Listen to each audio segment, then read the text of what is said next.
할렐루야. 굿TV 세상을 보는 창 5세 고감을 시청하시는 시청자 여러분, 저는 종신대학교 평생교육원 책임교수 김온유 목사입니다. 오늘은 화면에 보이시는 것처럼 좌절감에 대해서 함께 나누고자 합니다. 요즘 제가 강의하는 내용들이 거의 다 감정이라든지 자존감, 그리고 자신에 대한 이미지, 이런 것들에 대해서 지금 계속 하고 있는데, 우리 상담이나 치유사역에서는 이런 말을 해요. 자기 분석이 되지 않는 사람은 타인을 알 수 없고, 신학적으로는 자기를 알지 못하고는 하나님도 알 수 없다, 이렇게 이야기를 합니다.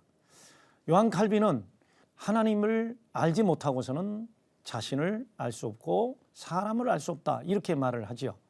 그래서 우리 기독교 상담에서는 죄인이니까 죄를 짓느냐, 아니면은 죄를 지으니까 죄인이냐, 이 문제를 우리가 이야기를 하고요.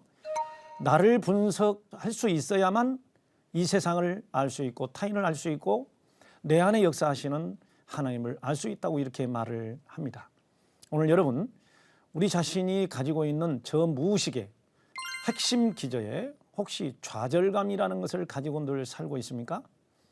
지난주에는 불안에 대해서 말씀을 드렸지만 그 불안과 좌절감은 거의 같이 가고 있습니다. 자, 오늘 좌절감에 대해서 여러분과 함께 나누고자 하는데, 그 좌절감이라는 의미는 어떤 것을 가지고 있을까요? 첫째, 어떤 목표를 시도할 때 도저히 극복할 수 없는 한계점에서 느끼는 절망감, 이렇게 말합니다. 조금 더 현실적으로 이제 정신의학과에서 말하는 좌절감은 소진증후군이라는 단어를 쓰기도 합니다. 여러분 혹시 번아웃이라는 단어를 들어보신 적 있죠? 번아웃 신드롬, 소진증후군입니다.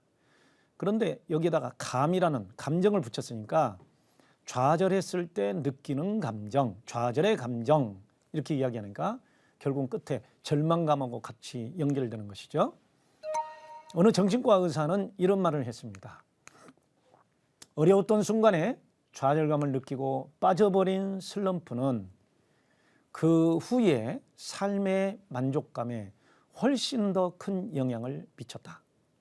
그러므로 좌절감은 무서운 질병이다. 그렇습니다. 여러분, 어떤 부정적 감정을 가지고 평생을 산다고 해도 그 부정적 감정이 영향을 미치고 질병을 가져다 주고 할 수도 있겠지만, 그 가운데서 이 좌절감이 주는 그 영향은 거의 질병 수준의 공포라고 그렇게 표현한 것 같습니다. 여러분은 인생에 있어서 좌절감을 얼마만큼 느끼고 살고 있습니까? 특히 요즘 코로나 블루라고 그러는데, 이 코로나 기간이 너무 길다 보니까 좌절감에 시달려서 우울증에 걸리거나 극단적 선택을 하거나 또 정신적으로 충격을 받아서 사는 사람들, 이런 사람들이 너무 많은 것 같아요. 특히 요즘 청년들의 이 직업이 상당히 문제가 되고 주택 문제가 돼서 이제는 좌절로 가게 되는 그 길목에서 오는 또 수많은 트라우마들이 우리를 지금 괴롭히고 있는 것을 우리가 볼 수 있습니다. 자, 좌절의 원인들을 이렇게 제가 분석을 해봤습니다. 왜 사람들은 좌절할까? 특히 요즘 코로나 이 블루 기간 동안에 또한 여러 가지 직업 환경, 제가 연구 논문으로 써서 했던 청년들의 불안 수준에 대한 거, 이런 것들을 봤을 때 첫째는 복잡한 사회 환경입니다. 워낙이 다변화되고 순간순간 변화가 되고 사람이 설 자리가 이제는 없어질 정도의 어떤 AI 세대, 4차 혁명의 세대가 되다 보면 선순환인지 악순환인지는 모르겠지만 직업이 2만 개 이상이 없어진다고 하고, 또 앞으로 어떻게 이 사회가 변하고 국가가 변할 것인지 정말 불안하죠. 거기에 발맞춰 가지 못할 때 오는 좌절감, 또 미래 사회에 대한 절망감, 또 신체적인 질병에서 혹시라도 중증 질환을 앓게 됐을 때 오는 그러한 절망감. 요즘 제가 참 최근에 암 질병을 가진 사람들의 치유 기도를 제가 방송에서도 이렇게 나누고 있지만 절망적인 질병을 가지고 있는 사람의 그 심리적 상태는 더 이상 말할 수 없을 정도로 우울감에 시달리고 있습니다. 그리고 자기도 고칠 수 없는 아주 악습관, 나쁜 습관이 있는데 뭐 구체적으로 이야기하자면 첫 번째는 중독이죠. 이 중독은 나쁜 습관입니다.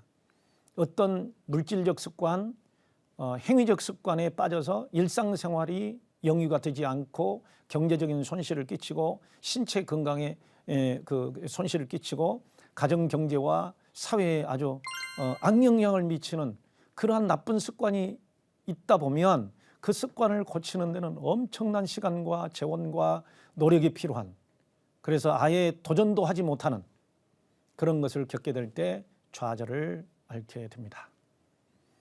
그리고 마지막으로 오늘날 성공을 위한 경쟁과 강박증이 지금 많습니다. 신체적인 질병, 나쁜 습관도 있지만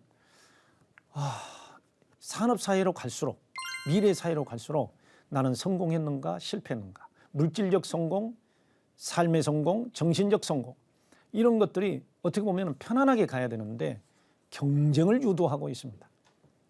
이러한 경쟁에서 이겨야 된다는 강박증이 결국은 그 경쟁에서 뒤처지게 될 때, 좌절하게 될 때 이 좌절감에 시달리게 되는 그런 원인들이 되고 있습니다.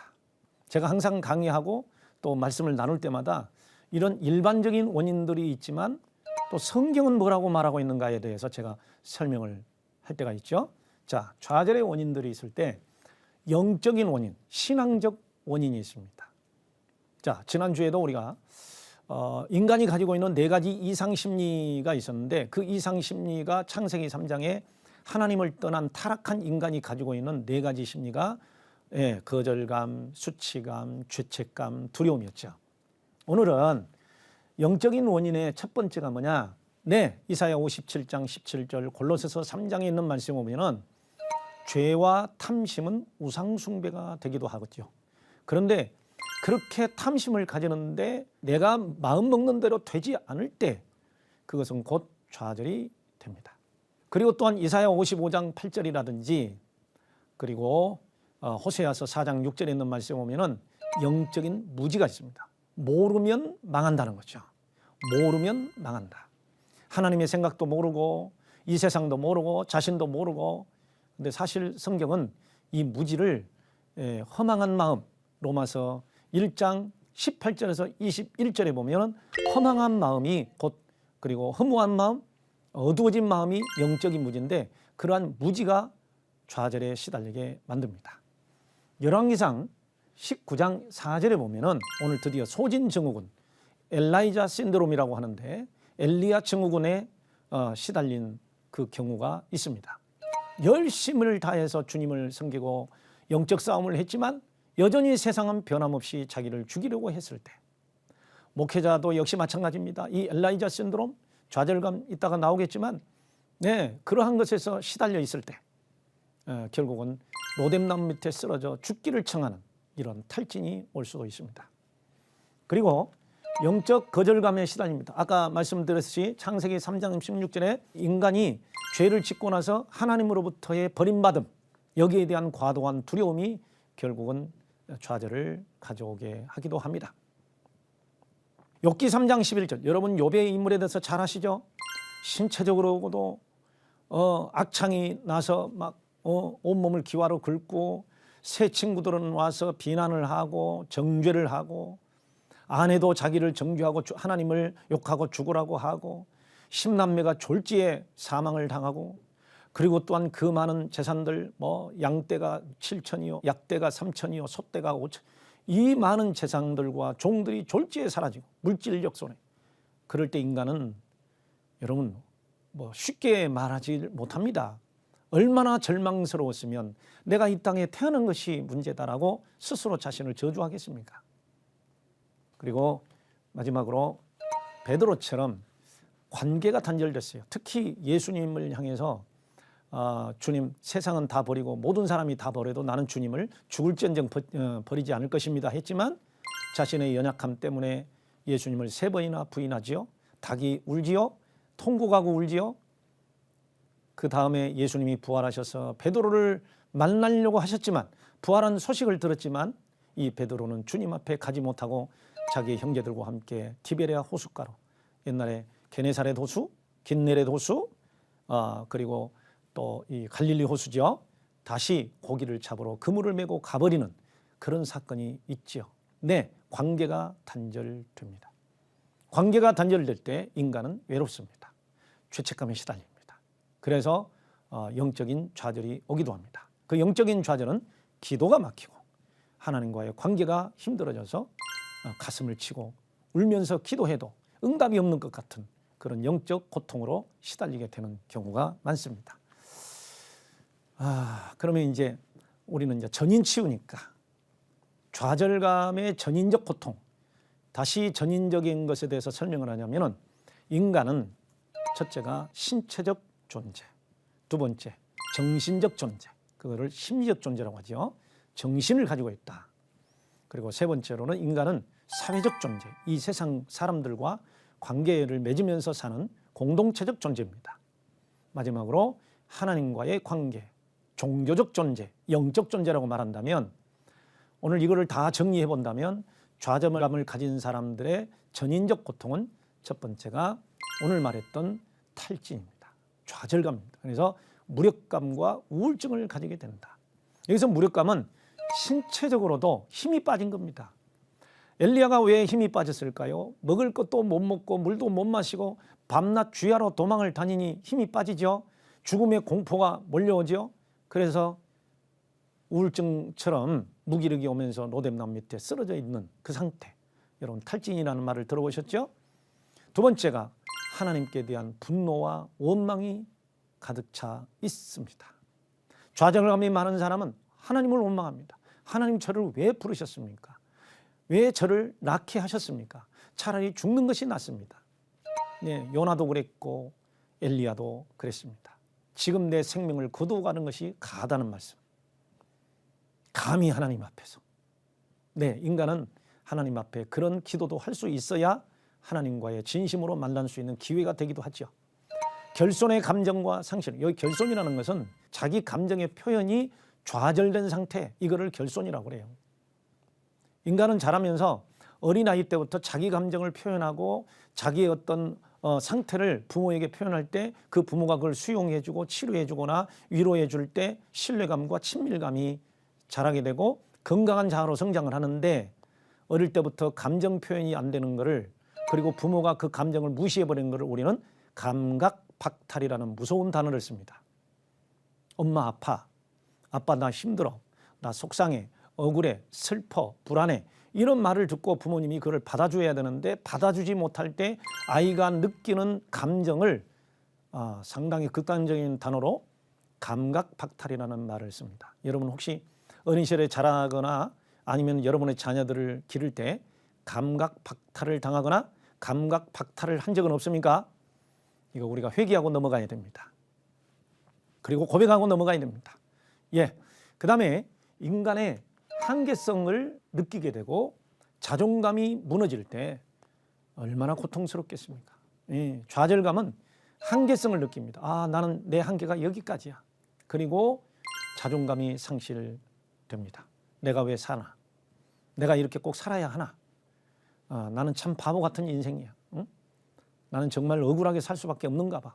이러면서 스스로 자신을 학대하고 좌절하게 됩니다. 예, 모세도 그렇고 엘리야도 그렇고 성경에 나오는 꿈을 가지고 있는 인물들도 좌절할 때가 있었습니다. 꿈이 좌절된 상황으로 인한 상처. 여러분은 어떤 상처를 가지고 있습니까? 꿈이 좌절됐을 때. 네, 제가 청소년들을 상담해 보거나 청년들을 상담해 볼 때 가장 힘들었던 것이 뭐냐? 내가 꾸었던 꿈이 비전이 상실될 때 오는 것은 극단적 선택을 할 수밖에 없는 상황으로 몰고 가더라는 거죠. 특히 고등학교 2학년 때 문과 이과로 결정을 할 때 부모님과의 어떤 관계가 있었는가, 상의 후에 했는가, 내가 여러 가지 다중지능 검사를 해보고 내가 좋아하는 것, 내가 잘할 수 있는 것을 선택해서 갔는가. 그런데 선택을 잘못했을 때 꿈이 무너지고 대학을 가서도 그 전공 과목에서 상당히 힘들어한 불안을 경험할 때, 다시 또 재수를 해서 대학을 또 들어가야 할 때, 아니면은 또 중학교 다닐 때 내가 누구인가 정체성에 시달릴 때, 이 청년들과 청소년들은 그 고통으로 인해서 극단적인 선택을 하거나 아니면 우울에 빠지는 경우가 많더라는 거죠.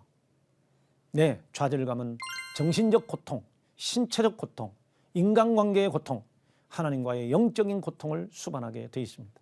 네, 아까 어떤 정신과 의사가 말한 것처럼 좌절감은 무서운 병입니다. 자, 모세의 좌절을 볼까요?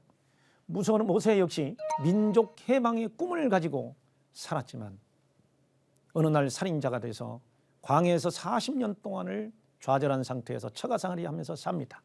하나님 앞에 부름을 받았을 때 이미 그는 무기력에 빠져 있었고 나이 80에 노년에 있었습니다. 물론 그때의 80과 지금의 80이 다를 수도 있겠지만 일단 80세의 나이라면 우울기입니다. 노년 우울기라고 그러죠. 노년 우울기. 그리고 40년 동안 아무것도 하나님의 일을 할 수 없는 상태에서 양을 치고 광야에서 이렇게 죽어야 하나보다 하고 무기력에 빠져 있는 그 세월이었겠죠. 그리고 부정적 자상을 가지고 있습니다. 여러분 어떤 성경에 나오는 성격을 보면은 모세를 우울질령 성격이라고 합니다.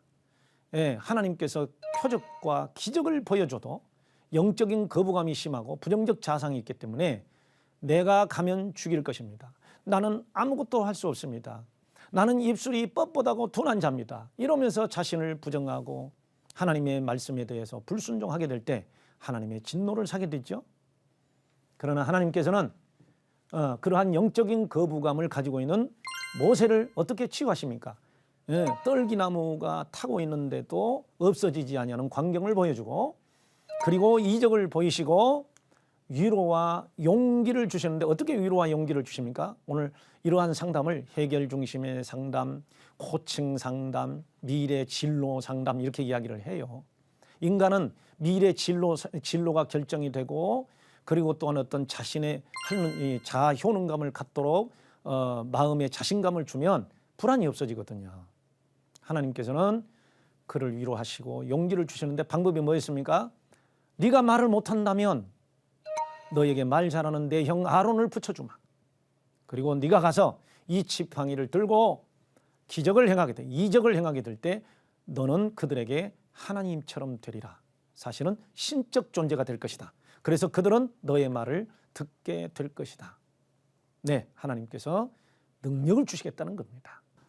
드디어 이제 여러분 모세 다음을 이어서 엘리야 이야기를 하고 오늘 강의를 마치고자 합니다.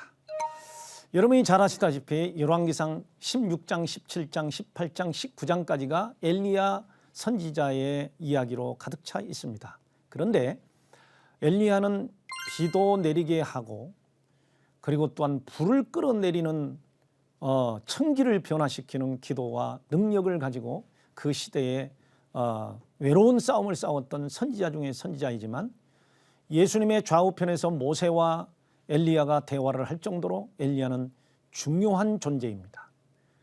그렇게 능력이 많은 선지자 엘리야도 좌절하여 하나님 앞에서 반항하듯이 나는 죽어야 한다고 말할 정도의 그 좌절감 어떻게 겪게 될까요? 여러분이 잘 아시다시피 그는 좌절했습니다. 어떻게 좌절했습니까? 나는 열조보다 못합니다. 예, 열등감을 가지고 있는 사람이었습니다. 두 번째, 그는 열심히 특심하지만 나만 남았습니다 하면서 너무 고독한 것을 말했습니다. 그는 너무 고독했습니다.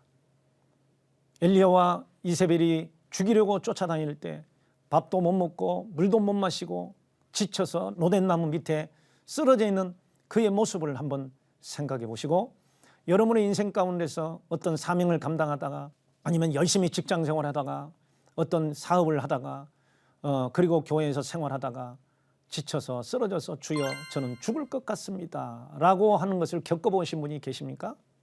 이런 것을 우리는 엘리야 증후군이라는 얘기를 합니다. 그러면서 그는 하나님께 반항합니다. 나는 죽어야 합니다. 나는 죽어야 합니다. 사실 자살을 하지 않았을 뿐이지 자살 충동을 느끼고 살았다는 거죠. 좌절 때문에 말이죠. 자, 그 엘리야를 하나님께서 어떻게 치유하십니까? 여러분처럼 신앙생활을 하다가 좌절한 사람, 사명을 감당하다가 좌절한 사람, 어떤 복음을 전하다가 좌절한 사람들, 그리고 또한 직장에서 좌절한 사람들, 가정에서 좌절감에 빠져 죽기를 청하는 사람들을 향하여 주님께서 어떻게 치유하실까요? 먼저 그의 성정은 우리 사람과 같았습니다. 야고보는 이렇게 말합니다. 엘리야는 우리와 성정이 같은 사람이로되 그가 간절히 기도한즉 비가 내려서 땅이 열매를 내었느니라. 그렇습니다. 그의 능력, 그의 사역, 그의 소명을 보면 대단합니다.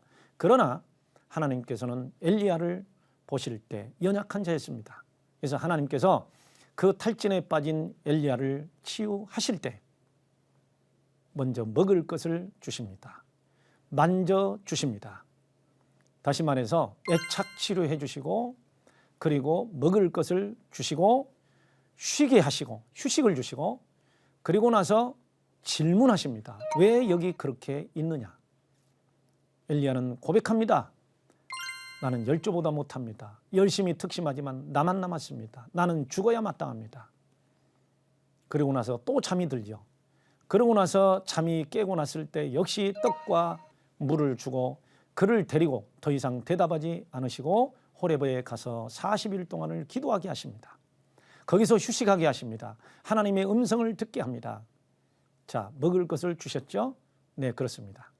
여러분, 이 땅의 천사가 보이지 않는 천사만 천사가 아닌 것입니다.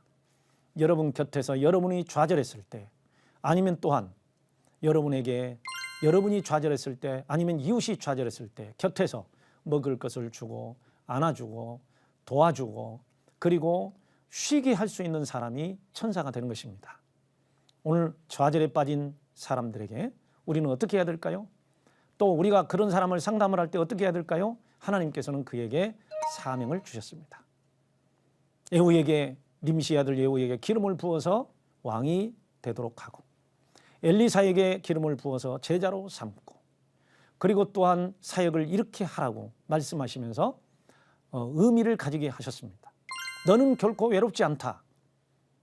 바알에게 무릎 꿇지 아니한 7,000명을 너에게 남겨두었다. 염려하지 마라. 그 말씀에 순종해서 엘리야는 마지막까지 순종하다가 불병거를 타고 하나님 나라에 승천하는 놀라운 복을 받게 됩니다. 여러분, 이렇게 기도하면 좌절감이 치유될 것입니다. 한번 볼까요? 주여, 제 마음의 탐욕과 상처로 인하여 성공에 대한 강박증과 미래에 대한 부정적 생각들이 제 안에 있었습니다. 악한 영의 개입으로 인하여 더욱 하나님을 불신하는 영성을 가졌음을 회개합니다. 다 제가 할 수 있다고 하는 교만을 회개합니다. 제가 주님 안에서 죽었음을 시인합니다. 제 안에 꿈틀거리는 절망의 감정이 인격화된 것을 고백합니다.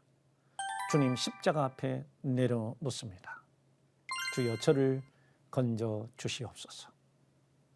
이러한 치유기도 여러분이 한번 치유될 때까지 한번 해보시기 바랍니다. 치유가 다 되셨습니까? 아니면 치유 기도 후에 마음에 확신이 왔습니까? 이렇게 한번 선포하셔서 여러분의 자존감을 한번 살려보시고 그리고 어둠의 영을 쫓아내 보시기 바랍니다. 같이 한번 축사해 볼까요?